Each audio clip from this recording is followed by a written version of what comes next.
The show is here. Yo, our mission is clear. It's time to change healthcare. Have no fear. Today is the day. This is the hour. Together, you know we've got the power. Drop the silos. We're all the same team. Experience, business, tech, and marketing. How can anyone be satisfied with the way things have always been? Yeah, we've tried. So join us now. Join the revolution. Consumer first health is the evolution. Status quo, more like status no. Yeah, this is the healthcare rap. Y'all, come on, let's go. New choices, new platforms, new care models. In the healthcare of tomorrow, consumers win. But who will design it? What will it look like? And how long will it take? We're here to answer those questions with some provocative thinking about how to create the healthcare that people actually want.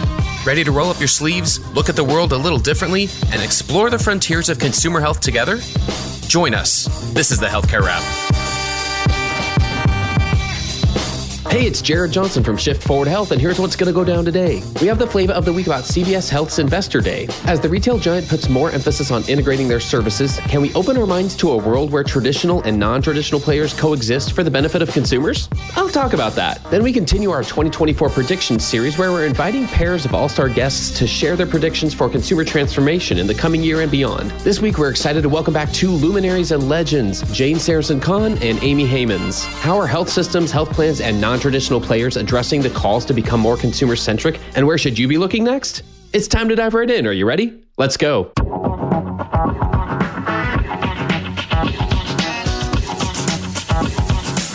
Flavor of the week.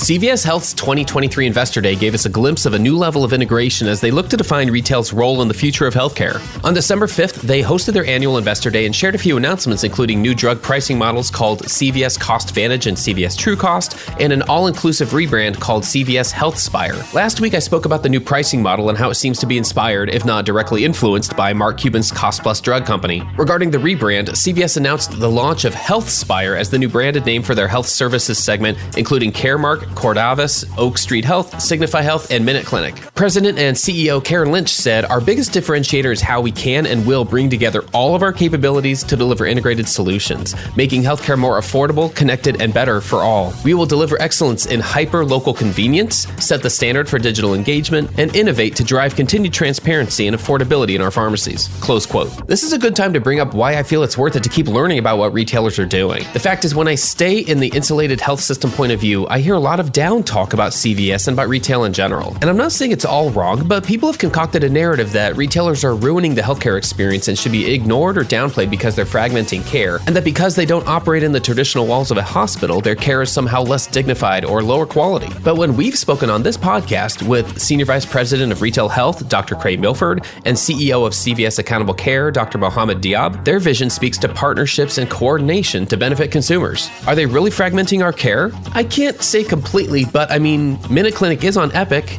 So is Walmart Health for that matter. So I'm led to believe that there are economies of scale that people just seem to ignore or are unaware of. But maybe we start to change our mind when we open up to the possibility that hyper-local convenience, as Ms. Lynch put it, can fill gaps in the current system. One of the themes of this podcast is, can traditional and non-traditional health coexist? And well, if we design with consumers' needs at the center, the answer is not only yes, but we have to. One way you can tell if someone's thinking from the consumer's point of view is if they see that convenient retail care has a place in the modern consumer journey. Sick care doesn't solve everything, and it was never meant to. I'd even say it's not fair to expect them to. By opening our minds to a world where care in traditional and non-traditional settings is valuable, we start designing the consumer health journey very differently. It isn't just hopping from one sick care episode to another and hoping to keep them in network. So yes, while at times it might seem like I'm a flag bearer for retail, all we've tried to do for the last couple of years on this show is to paint a balanced picture so that we can consider what non-traditional players are doing and see if there's a way to either partner, mimic, or improve upon what they're doing. That's what consumer transformation is all about. And that's why I believe that those of you listening can and should play a leading role. Let's be more open to what CVS Health and other non-traditional players can offer to those who are seeking care,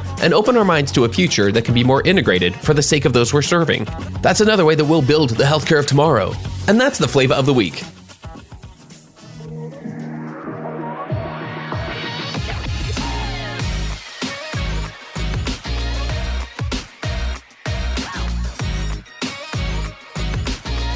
The flow.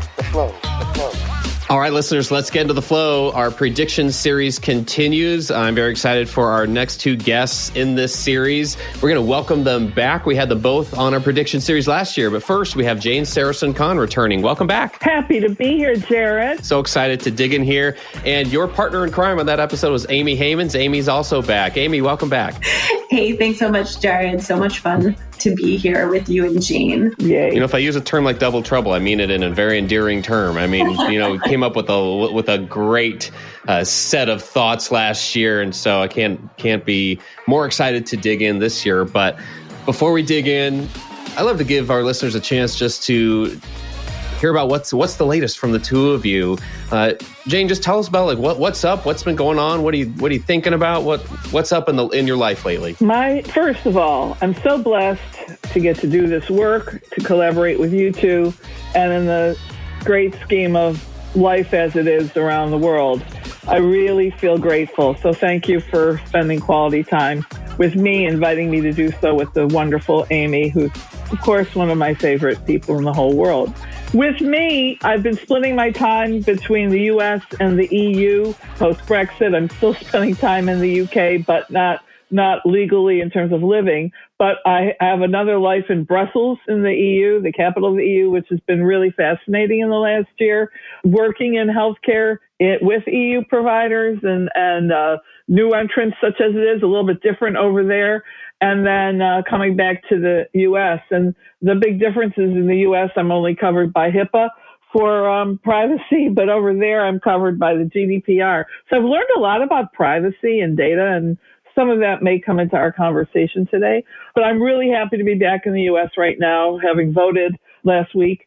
And that's a good thing to be a citizen on both sides of the pond. So I'm really pleased to be with you, working across the health ecosystem still, very much so right now, especially. It's a busy time seeing the collaborations coming together, which is really gratifying. I love that you worked the word citizen in there already, because I was going to find a way to do that if we hadn't about halfway through the conversation. So it is the word. So love that. Thanks for sharing.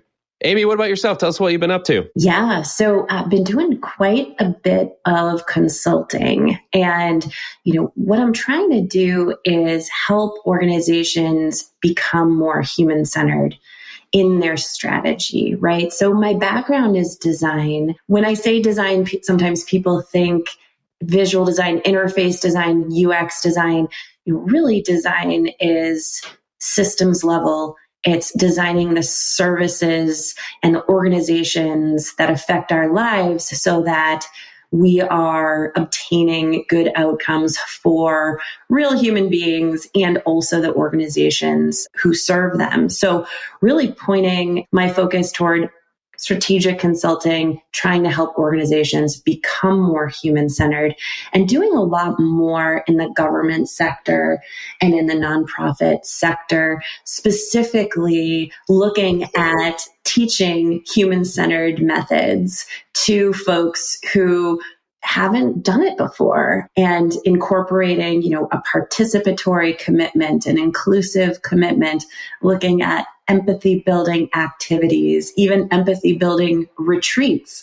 So to try to get this human-centered lens mindset and toolkit into areas where it hasn't been before, which is really exciting. That's an asset for everyone that you get to work with. So, hey, let's go ahead and dive in. Just like last year, we want to have some fun and just offer some predictions. These aren't things like, hey, we're going to keep a score sheet here. We just want to see, look, when we're talking about consumer transformation, we're talking about, for sure, an evolution of the concept of consumerism as we first got to know it many years ago. Things have evolved. And so this just has to do with what the two of you are seeing, where you'd like to see the industry go. I feel like that's a fair thing to inform some of our predictions and conversations, is what we'd like to see. So let's go ahead and get into this. Jane, maybe you can start us off. We're going to start with traditional providers and what we think maybe we can see from them. So this could be hospitals, health systems, through health plans, other provider groups, but traditional providers. What do you expect to see here when it comes to consumer transformation? When I think of this phrase, traditional providers, I'm going to talk about hospitals and physicians / nurses / pharmacists. So the frontline providers and then the brick and mortar hospital providers. I think the toughest place to play right now is this segment of healthcare. Those who've been at the front line through COVID come through, and now we see hospitals still having a hard time, at least half of them, finding positive financial margin. So I'm the economist on the call today. So, you look at the Kaufman Hall hospital flash data. They've been monitoring, these great accountants, actuaries, consultants, the finances of hospitals and physicians in what they're calling the monthly flash reports since the beginning of the pandemic. So I've been tracking these month by month by month, and it's a great longitudinal graph, though a sad one, because you've seen hospitals in the red until quite recently, just the last few months. And in every talk that I give, whether online or in person, I always have that map up, that graph up for doctors, the physician flash, and the hospital graph, because we have to have, and I'm taking Amy's mantle here, empathy for these providers. This has been the toughest part of the health system, doing the hard health care, whether it's inpatient ambulatory care, getting patients back after medical distancing for so long.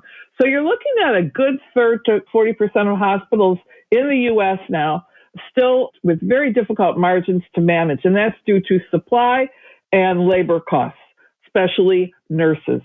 So that a lot of hospitals have to pay for traveling nurses for years. That's reversing now, but it's still, we're still not in the black in a lot of accounting in hospitals yet. So telehealth to the rescue in some places, and where hospitals, did really well mounting telehealth, we still see telehealth as important. And I see now, looking to next year, growing. It's especially useful for those providers taking on risk who can start to manage in an omni-channel way patients across different parts of a platform, from a digital front door all the way through to inpatient and home to rehab for remote health monitoring, et cetera. And value is what gets us there quicker. And so, the jury's still out on the pace of change in value, but I do see a greater uptick in value contracts in hospitals and health plans working with hospitals, health systems working with that.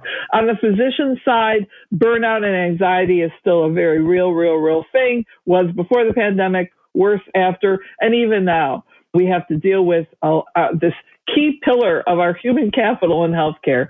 And so again, in Amy's world, the issue of empathy, designing with these workflows and life flows in mind for physicians, patients, and pharmacists. We're seeing pharmacists walking out of the likes of the big retail chains because they're overworked as well. So I think these are the trends that I'm seeing for next year. Hopeful on this omni-channel healthcare front, where I spend time talking with these folks who can come together in an ecosystem way to provide care to the patient, right time, right place, in a value-laden environment where not only the provider is looking at value, but the patient's looking at the value of their time, the value of their copay, co-insurance, deductible, so that they feel delighted spending hard-won dollars for their part of the healthcare bill. Amazing. You just use that word delight, right? How amazing would that be if that's part of the design and execution of more of the experiences that are involved in healthcare, for sure. Amy, what do you think with traditional providers? Yeah, indeed. Such great points, Jane, and you hit the nail on the head, Jared. So how might we have a health ecosystem that provides delight? And so the opposite of that is reducing pain, frustration, administrative burden, and sometimes utter and complete chaos. I think it comes down to trust. What leads someone to trust an organization? What can we do to build that trust? What things happen that deplete that trust? And really, what's the value of trust? I know Jane's a huge fan of this as well. But I think, building trust, building a relationship, ones that have longevity, ones that put a focus on human dignity and respect is important. And that gives me to my next point of technology. Now, Obviously, the pace of change is accelerating. It's not just that things are changing. Things have always changed. We live in a universe that's in a constant change, but the pace of change is accelerating, especially with regard to technology. And organizations are trying to figure out, how might we leverage AI? How might we enable and empower self-service? How might we get the right message to the right person at the right time in the right channel? And all of these things are important, but we need to think about designing systems, technologies, organizations that serve people instead of people in service of technology, people in service of systems, people in service of organizations. And so it's making sure that the humans aren't getting lost in the shuffle. There are specific examples right now where we still haven't sort of helped people make decisions in a healthcare setting, understand what's going on, understand their next step, and confidently get them to that next step, and figure out how to connect human beings. So one of the companies I'm working with right now is called Glance. And what Glance does is, yes, AI is going to support people. Yes, you'll be able to chat over text message. Yes, you'll be able to self-service, navigate, search. But how do we detect and predict when people need a real human and get that real human, that specialist, that expert into the experience as soon as possible? And so that's where that company focuses. And that gives me, the glimmers of hope, if you will, that we truly can stand on a solid foundation of AI to give people information when they need it, but also then connect them with the real human beings, right? So how can technology help us connect better, not become the connection, if you will? I'm glad, because we don't want to have this conversation without talking about where technology fits in, like you said. So way to go. Let's talk about this from the disruptor standpoint. And I'd actually love to start with what the two of you consider to be disruptors. I use that term with capital D, disruptors, typically to refer to retailers, payviders, and digital health companies. I know that's not all inclusive, and I do wonder if that term has evolved or changed at all. But Jane, can you start us off on this one too? And how do you define disruptors, and what might we expect to see from them in the coming year? I've stopped using the word disruptor, with all respect and love to you, because healthcare, these traditional providers hate that life is getting disrupted all the time, not just by, viruses like COVID and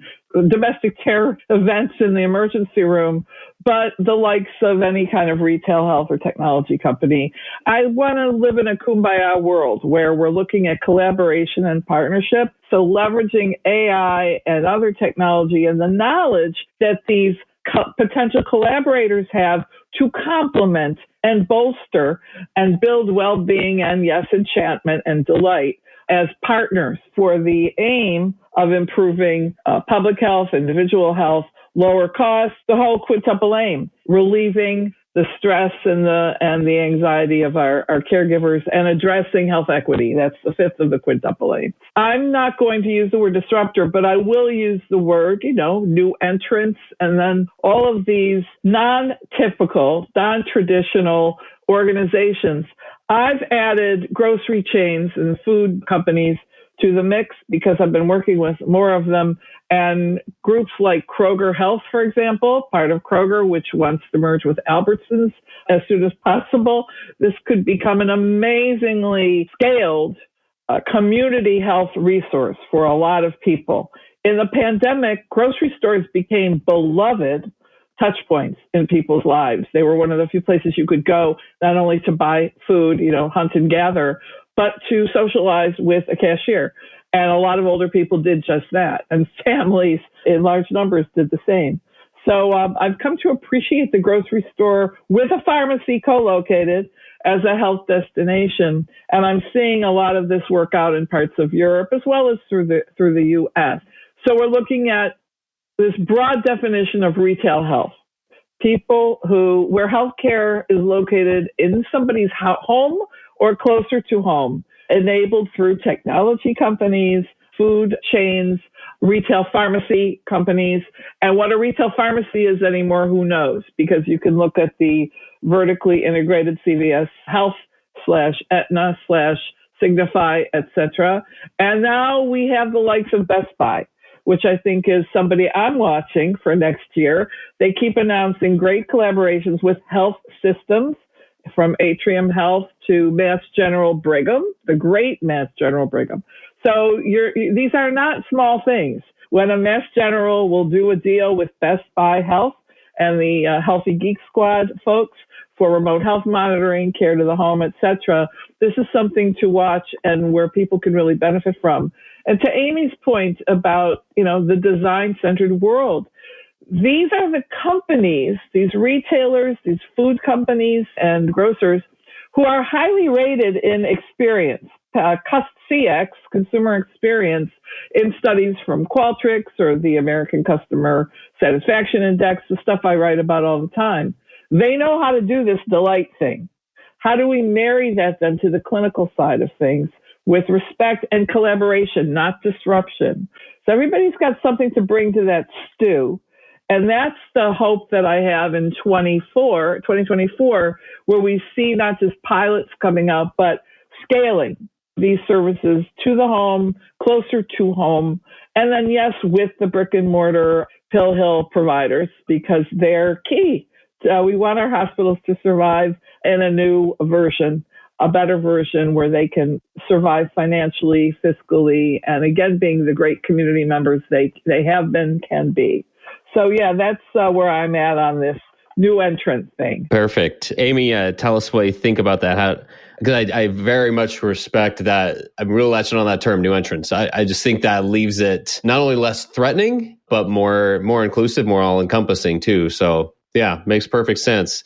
Yeah, Amy, what do you think? Having worked for a really large company, I've seen firsthand how difficult it can be to adjust services, invent new services, bridge gaps, and chart a new direction. And so there is, to Jane's point, sort of a viscerally negative reaction to, oh no, disruption, change. I think bold action in the direction of a better future is required.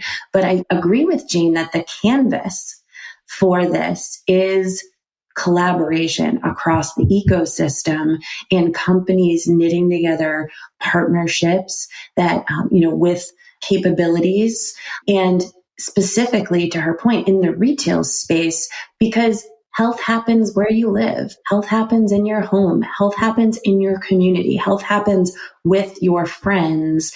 And increasingly, people are getting on the path to better health in sort of using methods that are off the radar, quote unquote, of the traditional medical system. So they may be changing their diet, and they may be trying to get more healthful exercise, swim or walking or running or, pickleball, whatever they're doing to kind of increase their uptake. They have wearables where they're increasing their, step count. So they're trying to get smart on living healthfully. And we know that all the top 5 most expensive and pervasive conditions are, lifestyle related. So of course we still need the medical system, but it's like, how do we weave healthful activity, advice, and again, relationships, that layer of getting healthy with your friends and not just by yourself on an island is huge area of exploration. So I think also though, like getting to social determinants, right? So the notion of the healthy, wealthy segment that can get the trackers and has the time to do the things and has the money to buy organic food and all of this stuff. The great things that are happening that, to Jane's point, is that wearables are becoming less expensive. They're becoming more proliferated, more integrated into our personal devices, right? And knowledge about food and access to food is becoming a point of focus for some of these large organizations. So we still have a way to go in terms of solving like food desert or food apartheid problems. But I do believe we can get there through a focus on health at home and community health and partnerships. I love that. And I checked pickleball off the bingo card too now. So that's Very glad we brought that in here. Absolutely. All right, Amy, I'll start with you on this one because we want to hear about what we think health plans, how they might fit into some of the trends you just described. What trends might we expect to see on this side of things? Yeah, absolutely. So health plans have access to millions of lives. So can reach people at scale, can pilot interventions and get good data, iterate, refine, right?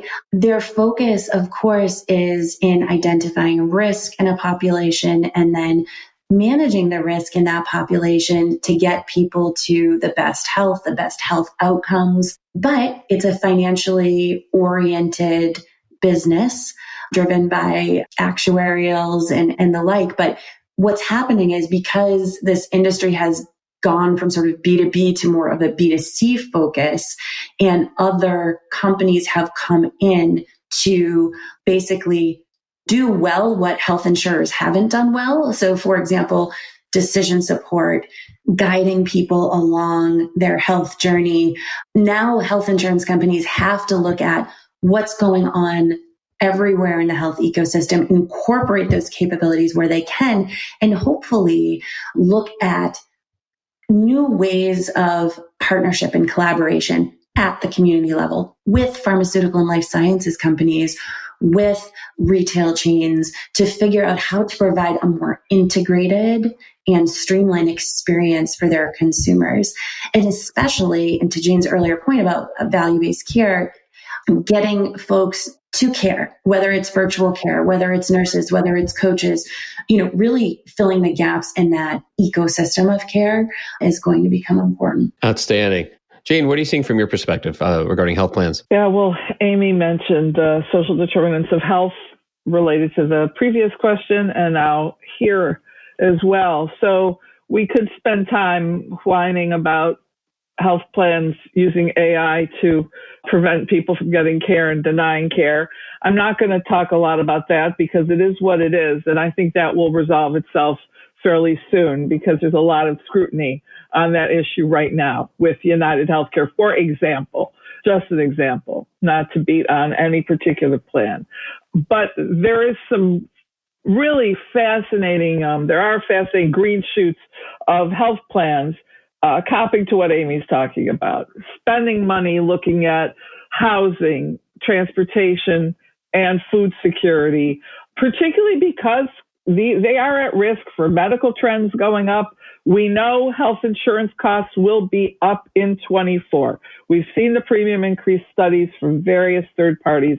So, that's coming home to roost. The good COVID days of people not showing up for care and insurance companies' profits, that's done now. We're in another wave. These things go up and down. If you've been in the field, this is cyclical. But we've heard that the likes of Cigna are looking to maybe turn away from Medicare Advantage.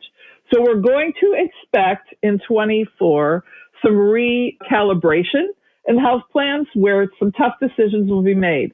What's my business model as a health plan or integrated delivery system, payvider, whatever? But there are going to be some tough decisions made, and people will pick where in the portfolio they're going to cut, where they're going to grow. The thing about the social determinants is this is going to be relevant for everybody because everybody is at risk. So once we cop to the issue of getting people to their appointments, dialysis, whatever, getting this issue of food security, which is a real thing, gotten worse in the inflationary period. So that's why I look at food a lot now as medicine, and why the grocery stores are doing more and more with the pharmacy and the food together as food as medicine. And then social health, to Amy's point about exercising with friends, it's also things like the group called PAPA, which is doing a beautiful job of trying to relieve some of the social isolation for older people and younger people, bringing folks together. So I think if we look at marrying the social determinants, social health / mental health, which then is related to all this, diagnoses, people with acute conditions get better when their mental health is also addressed. So for most conditions that are newly diagnosed, There's always a co-diagnosis of anxiety or slight depression, which can get treated quite simply early on. And then your cancer, your Parkinson's, fill in the blank, can be dealt with more effectively. So we have to marry mental health into our whole health system, which I do see happening in 2024 more with parity payments, and especially telehealth and mental health. Having grown in the pandemic, that's the one area of telehealth that has stuck in a good way. So that's the short-term prognosis, the short-term being next year. For health plans, they're going to have a tougher time. They're going to have to get real about managing polychronic conditions and bringing mental health into the fray as well. Yeah, I wanted to jump in there and just ask both of you. I mean, there's sort of a common sense about, of course, if people are feeling better socially, emotionally, and mentally, we know scientifically, not just instinctually and from a common sense perspective, we know that they're going to be healthier. And yet, the way things are structured is that somebody has to be aware, advocate for themselves, and basically fight to find someone to help them with mental health or social isolation or any of the social determinants, issues there. So somebody has to be aware and has to advocate, and self-advocacy is a problem when folks are struggling with mental health challenges. I guess my question is, we know that certain things improve outcomes, and yet from a systems perspective, we still don't put the focus on the things that we need to that could reduce downstream costs. And I wonder, from your perspective, Jane, and you too, Jared, what is going to change that, right? It's like, if we were able to get to access to the things we need, if we even, helped people from like a life coaching perspective to reduce stress in their lives so that they don't develop hypertension. Of course, I'm a big fan of well-being and prevention and stuff like that. But how do we actually get that into the system in a way that's meaningful? Who's going to adopt it? Who's going to embrace it? Who's going to push it forward? I think on the commercial insurance side, employers are pushing it a lot. A lot of employers have 3, even 4 generations of workers in the workplace now.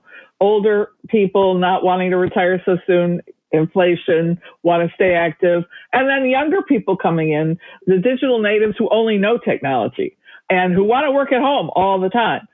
So you've got this multi-generational workforce, but the one thing that's true across all these generations, which I recently wrote about on my blog, is everybody's worried about financial health now. And now financial health is part of overall health and wellness. So you've got physical health, mental health, financial health, social health, all these lenses.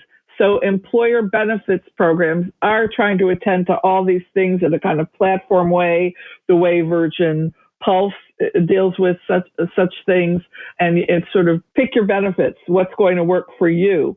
So they're customized enough, mass customized across the platform. I'm hopeful that the commercial side of things will do well. Medicare Advantage plans try to do some of that because they can offer some of those services. So we shall see. But I have to remain hopeful. The technology is there to capture the data, as you point out. Wearable technology, sensors on the refrigerator. In France, postman knocking on the door, making sure Madame will come to the door, see if she's eating, and report back to the Postal Service. This stuff's going on all over the world. Not that the U.S. invents everything, because we don't. So we can learn from other systems as well in terms of what good social health really looks like as health citizens. There you go, Jared. Love that. It is, right? So when we think, I think this is probably the most almost tongue-in-cheek question, which is just predicting a big tech or big retail brand. I think we can open that up to any new entrant brand, but predicting the one that we'll be talking about the most, and not saying what their moves might be, but who might capture a lot of attention. Amy, do you want to take a stab at this? Yeah, sure. So not necessarily a company in particular, but we are going to start to see conversational AI applied to health in a sort of health buddy triage sort of way, so that you will have in your pocket sort of a nurse that might get you kind of a part of the way. And that nurse will be AI, and you'll be able to talk with them, right? And they'll be able to tell you, you should be concerned, call your PCP, or you should be concerned, go to urgent care, or you should be concerned, we're going to pipe you through to 911 immediately. So it's going to be interesting to see who gets there first in a meaningful way adopting this technology. Of course, it's going to need to be monitored and refined, whether it will happen in the next year or we're going to get there gradually. We might see kind of specific to like you sprained your ankle and there's a bot for that, or you're in wound recovery and there's a bot for that. So we might see specialized AI and bots for specific things before we get to the more kind of generalized approach. Okay, Jane, where do you want to go with this one? Well, I want a coach in my pocket, Amy. I love that so much. I was going to talk about Amazon as soon as Jared asked the question. So Alexa in your pocket, you're at the grocery store, you reach for the Tropicana grapefruit juice and it says, Mrs. Jones, no, you're on a statin. You can't have a grapefruit juice. So I see that as something that's part of what you're talking about, informing the healthy grocery cart, the healthy behaviors, as and when you want to opt into having those interruptions and that support. Amazon is my answer to your question, because their ability to move in and out of different things, learn, get out when they need to, come back in, taking a very long view on certain things, which I really respect. The kind of view we see from a Samsung or a company based in Asia, for example, which has shareholder stressors, but somehow Amazon seems to take a longer view than many. Let me point out, this is getting broadcast in December. I'll be packing up when this gets broadcast for CES in Vegas, the Consumer Electronics Show, where we're going to see lots of Internet of Things stuff for the home and the kind of sensor things that Amy's involved with. But we also know by then Amazon will be building at least 20 brick and mortar clinics in the state of New Jersey with the Hackensack Meridian system. Building physical clinics. We're not just talking about Amazon Care Virtual for a digital front door. So, I mean, Amazon's going, at this in an interesting collaborative way, segment by segment, whether we're looking at prescription drugs or clinics or virtual care or the cloud, where, to your point, Amy, of a health plan knowing a lot about us, if Amazon chooses to unite data that's in many different places, and they're not connecting all those dots yet, according to the people I talked to there, but if they could and did, they would probably know more about my husband and I than anyone on the planet, including our doctor. So, who's pretty sharp. I'm interested to watch Amazon next year. And particularly also, to your point, Amy, earlier about food deserts, SNAP benefits are going up on Amazon Grocer. We can get food to people, fresh food to people in a food desert now through a discounted Amazon Prime membership. So that's a beautiful thing. That doesn't get a lot of press, but it is a real thing. So we love these on-ramps for people to address the risks of the drivers of health. So my answer to you, Jared, is Amazon next year. Yeah, and you made me think of one more point, Jane, which is as pharmacies are disinvesting from the communities that need community level support the most, I'm hoping and thinking we're going to see, new service and product delivery models that are akin to either outposts with virtual medicine or, to your point, delivery right to your door, if possible. But those experiencing housing insecurity are going to have other models to support them, as well. But, it's a huge area of innovation, to your point. Yeah, and Walmart's starting to look at delivering medicines via drone, I think.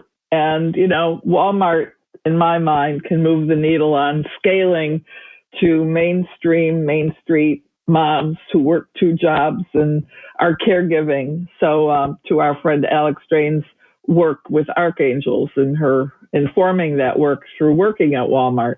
So, I mean, there's great hope out there. I really do hope these are themes that come to pass, that we will see and focus on and really get a lot of traction in this coming year, which maybe that's kind of the answer to our final question here from, at least in part, but kind of a way for us to wrap all this up is I think where we hope this gets us. Is our destination a better place a year from now? Are we at least talking about things in a different way? Have we made progress, not just as an industry, but as a society? Does it help us as health citizens? Does it help us as human beings more than anything? So, Jane, what do you think on that? Like, where do you hope this gets us? Oh, Jared, will it be better a year from now? A year from now will be the 2024 U.S. presidential election. So need I say more? I have a heart and a head. I have that soft front and the hard head, as a great author writes about. The hard head says, health politics and politics in general being what they are, God knows. We cannot predict. But the soft heart married to the hard head read a piece in the last 48 hours that Novo Nordisk's GLP-1 drug, for managing obesity and diabetes, Wegovy, has shown to reduce heart attacks for 1 in 5 people who use it, who had heart risks ahead of time. This is a very exciting thing. It's a very expensive drug, and not a lot of people want to pay for it. But if we take an ecosystem view, as I do, and we are in a value-based system managing population health for people with metabolic syndrome and heart and all of that, we look at the promise of this drug married to other things, to food, to exercise, to going to the gym, to the Y member who goes to the gym, who's older, who's got the pals around that Amy's talking about, to the health plan who's going to enable this, and to one of these tech companies that's going to, you could look at a Fitbit or Apple Watch, who's going to arm the person with some technology and then remote health monitoring to the home, say through an Omron blood pressure monitor. We've got the building blocks here to take the success of, say, this Novo Nordisk product. You get pharma working with groceries, working with health plans, working with the Y and gyms and a grocery store and neighborhoods or senior communities. You can draw the picture. Will the health politics and the incentives align to allow us to realize that? Because I can paint the picture with, Mrs. Smith not buying the Tropicana grapefruit juice in the store and taking care of herself. So that's my dream. That's what I'm working on. And a year from now, maybe a pilot, because, I've been putting these things together for a long time. Will it be scaled? Not yet. But I see that maybe by the 2028 presidential election. Well, first of all, the reason why Jane and I get along so very well is, it's two sides of the same coin, which is the economics, which Jane represents, and I have an appreciation for. I love me some ROI calculations and figuring out what makes good business sense. But also, and then I'm coming at it from the human perspective, and Jane she's a fantastic human and has an appreciation for the human-centered side of things. So I'd love to collaborate on some of these things, especially a pilot, Jane, but I would like to see a pilot, by the end of next year, something just extremely noteworthy where we've achieved the outcomes and built some evidence around that, which would be fantastic. I mean, I have to consciously try to keep my hope up. It's hard for folks in the government, policymakers, regulators to take kind of outcomes-focused, evidence-based, human-centered approach. Same for corporations. Any large-scale organization struggles to take this outside-in approach, work in a participatory fashion with the human beings served by the organization. It's just really difficult. And so when we put our hope and our trust and bank our future in what are these ginormous organizations going to do to serve us better, I then pivot and I wonder, from a communitarian perspective, how can people help people? How can we create structure and marketplace, whether it's marketplace of services, products, ideas, human beings, friendship. I just wonder if the pendulum swung in a more communitarian direction, how could we sort of structure a system around that? And maybe the pilot we want to see is one that does go in that communitarian direction, supported by technology. Again, technology helps, but it's not always the holy grail. So looking at the people is really important. Well, that'll do it for this episode. Wow. We got through a lot. We'll keep an eye on these trends. We'll see how things do play out in the coming year. And hopefully we can just make this a habit of reconvening every year. But I've had the absolute pleasure of speaking with Jane Sarasohn-Kahn and Amy Heymans. Thanks so much to both of you for joining us today. Thanks, Jared. Thanks, Amy. Thank you. Thanks for tuning in. If you like what you heard, please spread the word. Tell your colleagues to tune in for all the awesomeness, then leave a review on Apple, Spotify, or wherever you listen. This show is produced by Shift Forward Health, the channel for changemakers. Subscribe to Shift Forward Health on your favorite podcast app, and you'll be subscribed to our entire library of shows. See our full lineup at shiftforwardhealth.com. One subscription, all the podcasts you need, and it's all for free. And remember, we might have a lot of work to do in healthcare, but we'll get there faster together. Thanks again.